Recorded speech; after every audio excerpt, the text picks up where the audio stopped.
नमस्कार, मैं हूं ज्योति प्रकाश रंगा। आप देखना शुरू कर चुके हैं आरएम न्यूज़ बीकानेर। मेरे यूट्यूब चैनल ज्योति टाइम्स पर आरएम न्यूज़ की तमाम खबरें देखने के लिए और नए वीडियो देखने के लिए मेरे यूट्यूब चैनल ज्योति टाइम्स को भी आप सब्सक्राइब करें और इसको ज़्यादा से ज़्यादा शेयर करें। तो आइए डाल लेते हैं बीकानेर में दिन भर क्या कुछ रहा, खास एक नज़र उन तमाम खबरों पर। जिला बाल संरक्षण इकाई एवं जिला बाल श्रमिक तथा बंधक श्रमिक सतर्कता समिति की समीक्षा बैठक का आयोजन।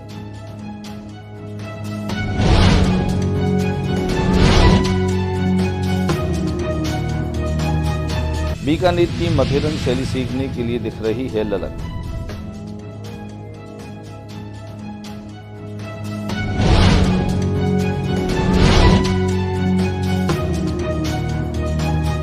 सब इंस्पेक्टर पद पर चयनित 27 चयनितों को गोपनीयता की पुलिस अधीक्षक ने दिलाई शपथ।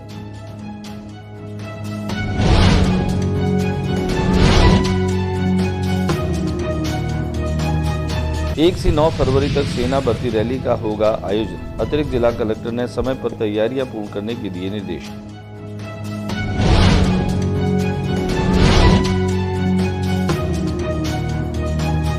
स्वर्णकार प्रीमियर लीग टूर्नामेंट अब रोमांचक मोड़ पर।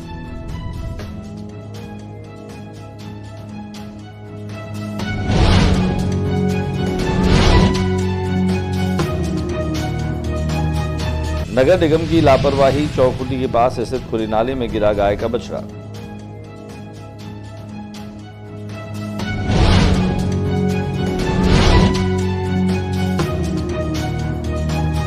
केंद्रीय कारागृह के खुलाबंदियों के ऑर्केस्ट्रा बैंड ने रविंद्र रंगमंच पर बिखेरी सुरलहरियां।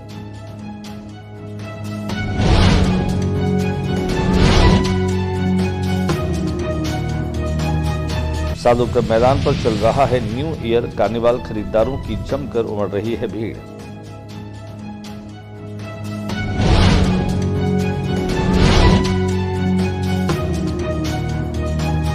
संतोष नायक हत्याकांड में शामिल आरोपियों को गिरफ्तार करने की मांग को लेकर नायक समाज ने विरोध स्वरूप रैली निकाली। हत्यारों को गिरफ्तार करने की मांग।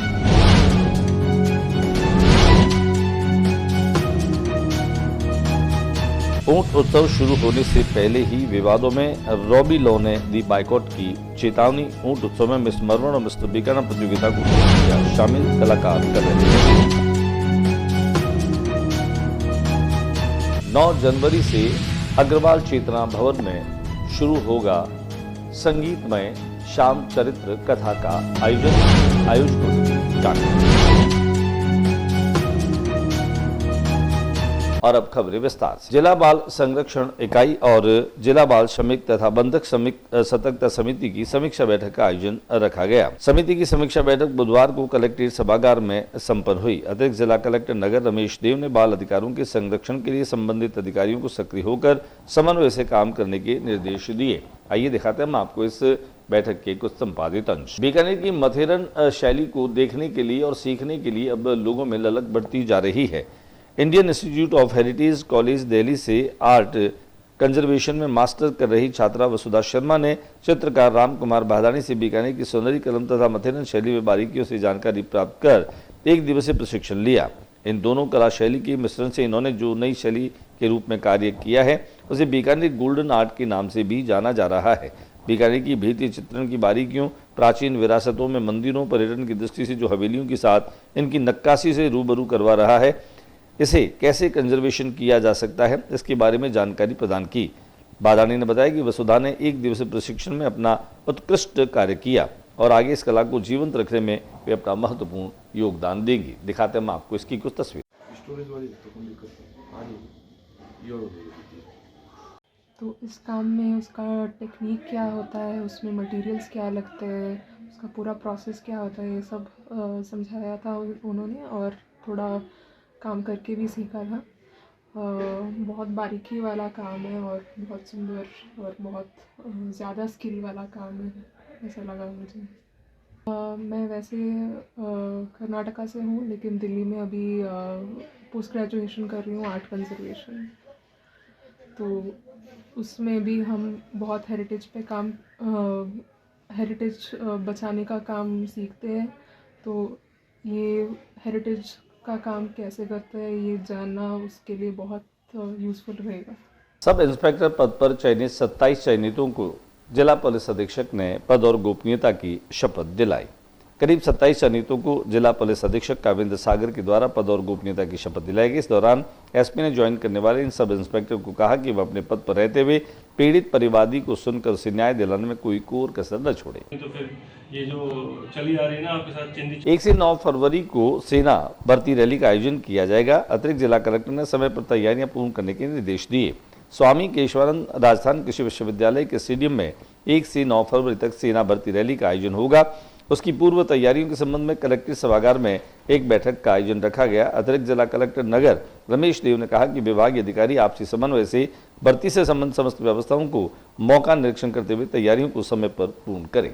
श्री मैड क्षत्रिय स्वर्णकार समाज के तत्वावधान में इन दिनों राज्य स्तरीय क्रिकेट प्रतियोगिता चल रही है। स्वर्णकार समाज की इस क्रिकेट प्रतियोगिता में काफी रोमांचक और रोचक मुकाबले हो रहे हैं। आइए हम आपको लिए चलते हैं रेलवे मैदान, जहां पर अब यह प्रतियोगिता अपने आखिरी रोमांचक क्षणों में और दौर में पहुंच चुकी है। नगर निगम की कार्रवाई और कार्यशैली किसी से भी छिपी हुई नहीं। बीकानेर में नगर निगम की कार्यशैली को देख करके हर कोई दांतों तले उंगली दबा लेता है। कारण बिल्कुल साफ है कि बीकानेर यूं तो नगर निगम बन गया है, लेकिन यहाँ की कार्यशैली अभी भी वही 9 दिन चले 2.5 कोस। उस तरह से जगह जगह खड्डे, जगह जगह उखड़े हुए पतरे, जगह जगह पर जो है वह नगर निगम की लापरवाहियां दिख जाती है। चौखोटी के पास बने खड्डे में ऐसे ही एक बछड़ा गिर गया। हालांकि इस तरह की घटनाएं बीकानेर में रोजाना कहीं न कहीं होती रहती है, लेकिन इस गिरे बछड़े को बहुत मशक्कत के बाद में निकाला गया। लेकिन इतना देख करके जो है वह लोगों को भी अफसोस होता है कि किस तरह से इन खड्डों को खाली छोड़ दिया जाता है। बछड़ों के अलावा भी ये खड्डे जो हैं वो कभी भी किसी और तरह की दुर्घटना को भी प्रतिपल निमंत्रण देते हुए प्रतीत होते हैं।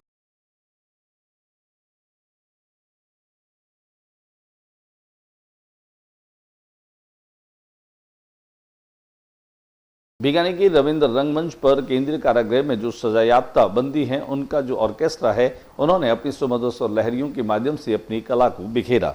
यहाँ पर आयोजित कार्यक्रम के दौरान खासतौर से मानसिक स्वास्थ्य के लिए चलाए जा रहे आशाएं कार्यक्रम के तहत खुला बंदी शिविर सदस्यों ने ये प्रस्तुतियां दी। द जेल ऑर्केस्ट्रा बैंड के द्वारा बिखेरी धुनों ने पूरे रंगमंच को एक सकारात्मक ऊर्जा से भर दिया। इस अवसर पर मुख्य अतिथि के रूप में अतिरिक्त महानिदेशक कारागार रुपिंदर सिंह ने कहा कि आशाएं कार्यक्रम जेल बंदियों के जीवन में सुधार की दिशा में एक बेहतरीन शुरुआत है। लिए चलते हैं आपको रविंद्र रंगमंच।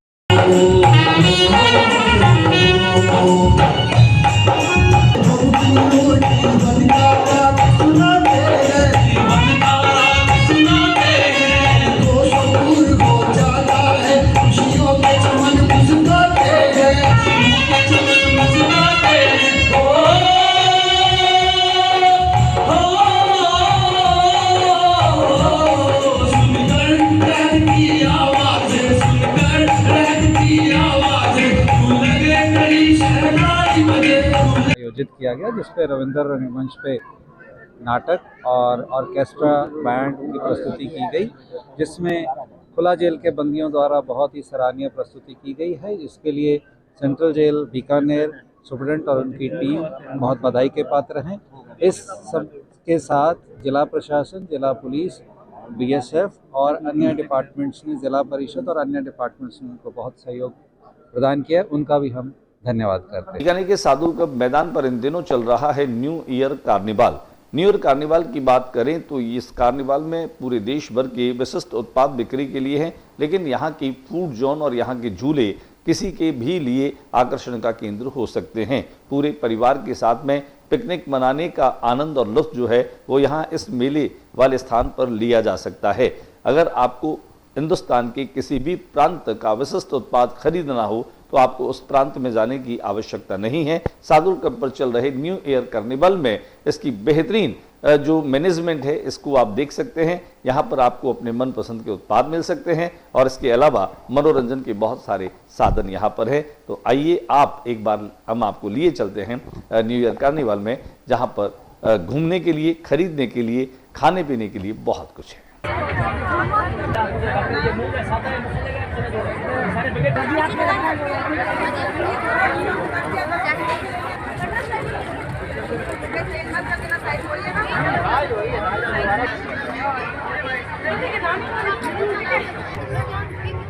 नायक समाज के बहुत बड़ी संख्या में लोग कलेक्ट्रेट पर जमा हुए। पिछले कई दिनों से यहाँ पर हालांकि धरना भी चल रहा है और डूंगरगढ़ पुलिस थाना क्षेत्र के गांव पुलंसर का यह पूरा घटनाक्रम है। प्रदर्शन करने वाले लोगों ने बताया कि 19 अक्टूबर 2024 को पुलंसर निवासी संतोष नायक की 7 लोगों ने हत्या कर दी थी।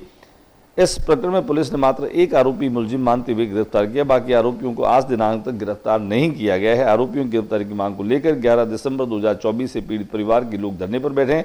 आज धरने को 28 दिन हो गए, लेकिन पुलिस प्रशासन ने इनकी सुनवाई नहीं की। इससे पहले भी रैली निकाली गई, तब जांच बदलते हुए ग्रामीण एसपी को जांच सौंप दी गई थी। आज भी इन्होंने रैली निकाली। दिखाते हैं आपको इसके संपादित अंश। अंतर्राष्ट्रीय ऊंट महोत्सव बीकानेर की पहचान बन चुका है, लेकिन बीकानेर की पहचान का यह उत्सव जो है वह शुरू होने से पहले ही कई तरह के विवादों में घिर गया है। इस ऊंट उत्सव का आकर्षण होते हैं यहाँ की दाढ़ी मूछ वाली वो रौबीले, जिन्हें रणबांकुरे कहा जाता है। विदेशी सैलानी भी इनके पास आकर के और तस्वीरें खिंचाते हैं। यह इस पूरे मेले का एक विशिष्ट आकर्षण होते हैं। हालांकि इन तमाम रौबिलों का ये आरोप है कि इस बार इस मेले में मिस्टर बीकाना प्रतियोगिता नहीं होने की वजह से वो नाराज हैं। वे लगातार मांग कर रहे हैं। वे जिला कलेक्टर से भी मिले, उन्होंने अपनी मांग रखी, लेकिन देखना यह है कि ऊंट उत्सव से पहले इनकी मांग मानी जाती है या नहीं। लेकिन रौबिले जो हैं इस बात को लेकर के अड़े हैं कि उनको इस कंपटीशन का हिस्सा बनाया जाए और इस प्रतियोगिता में खास तौर से जो है वह इस पूरे उत्सव का यह कंपटीशन, यह प्रतियोगिता एक बड़ा आकर्षण होती है, तो इस प्रतियोगिता को उसी रूप में रखा जाए। बीकानेर के जयनारायण व्यास कॉलोनी की शिवबाड़ी रोड पर अग्रवाल समाज भवन है। इस अग्रवाल समाज भवन में 9 जनवरी से 13 जनवरी तक श्री श्याम चरित्र संगीतमय कथा का आयोजन किया जा रहा है। श्री अग्रवाल समाज चेतना समिति के तत्वावधान में आयोजित होने वाली इस संगीतमय श्री श्याम कथा चरित्र का आयोजन, उसकी तैयारियां चल रही हैं। अग्रवाल समिति के पदाधिकारियों से आज हमने मुलाकात की। मुलाकात के दरमियान उन्होंने बताया कि 9 से 13 जनवरी तक आयोजित होने वाली यह जो कथा है इसमें विशिष्ट बंदोबस्त किए गए। यहाँ पर दिव्य ज्योत और भव्य दरबार के दर्शन होंगे। इसके अलावा पंडित आशीष महाराज की मधुर वाणी में इस कथा का वाचन किया जाएगा और इसके सुनने का बड़ा विशेष लाभ होता है। आइए हम दिखाते हैं आपको अग्रवाल समाज चेतना समिति के अध्यक्ष सुशील बंसल से हुई बातचीत के कुछ संपादित अंश। यह कथा हमारी 9 तारीख से शुरू होगी, 9 से 13 तारीख तक रहेगी और इसमें आशीष जी महाराज जो इस कथा वाचक रहेंगे, उनके द्वारा खाटू श्याम बाबा की पूरी जीवनी के बारे में प्रकाश डाला जाएगा। इससे पहले भी एक बार अपने अग्रवाल भवन में आपके द्वारा कथा हो चुकी है और एक बहुत ही रसमय वातावरण रहता है और ऐसा लगता है मानो खाटू श्याम बाबा खुद स्वयं यहाँ अवतरित हो गए हैं। उनका सचित्र वर्णन जिस तरह से हमें देखने को मिलता है, एक बहुत ही अच्छा और आध्यात्मिक माहौल यहाँ पर रहता है। जो आने जाने वाले हैं या जो लोग वृद्ध हैं या दिव्यांग हैं, क्या उनके आने जाने के लिए कोई जो है वो उनके परिवहन की व्यवस्था भी रहेगी? इस प्रकार का अभी तक हमारे पास में कोई ऐसा किसी भी भक्त के द्वारा आग्रह नहीं आया है।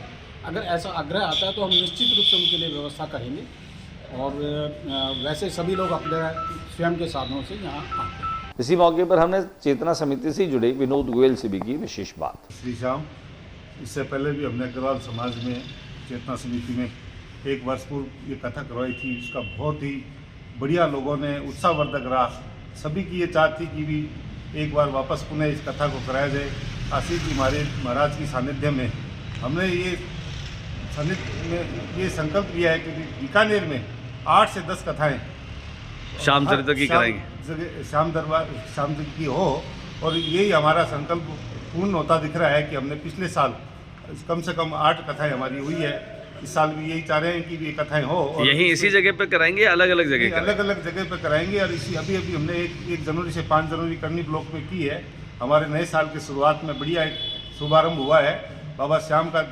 हम चाहते हैं कि सब जगह जगह प्रचार हो। इसी क्रम में अभी ये दूसरी कथा जो है वो अग्रवाल समाज चेतना समिति में अग्रवाल समाज के द्वारा कराई जा रही है। तो विनोद जी एक बात और बताएं, क्या कथा के दरमियान जो दिव्य ज्योत दर्शन की बात कर रहे हैं, दिव्य दरबार की जो बात कर रहे हैं, वो दरबार कैसा होगा? वो दरबार बाबा का वही स्वरूप होगा जो जहाँ बाबा का मतलब जो मंदिर में आप दर्शन करना है वही दरबार दिव्य दरबार होगा। वही दिव्य। और कोई सचेतन झांकियों के साथ में सब प्रसंगों की व्याख्या बाबा होगी? का जब जन्म होता है तो उसमें सचेतन झांकी का उसमें भी दर्शन हम करवाते हैं। उसमें भी दर्शन करें। कितने लोग जो हैं वो उम्मीद कर रहे हैं कथा सुनने के लिए आ जाएंगे? करीब हमारा उम्मीद है कि जो हमारा हॉल है अग्रवाल चेतना समिति का वो करीब 500 से 600 लोगों का है। वो हम है कि हमारे पास इतनी उम्मीद है कि इस साल इससे भी ज़्यादा लोगों की अगर इस साल भीड़ की संख्या ज़्यादा रही तो हम अपना जो ये प्रोग्राम है आगे और बड़े हमारी किसी बाहर खुले मैदान में कराना चाहिए, खुले मैदान में या खाटू श्याम मंदिर में एक बड़ी कथा का आयोजन जहाँ कराएंगे, जो जयपुर रोड पर स्थित है। जयपुर रोड पर स्थित है। शुक्रिया। धन्यवाद। श्री श्याम चरित्र कथा को सुनने का क्या महात्म्य है, इसका क्या पुण्य लाभ होता है, इन तमाम चीज़ों को लेकर के हमने श्याम चरित्र कथा का वाचन करने वाले पंडित आशीष महाराज से भी इस मौके पर की विशेष बात। जय श्री श्याम सभी भक्तों को।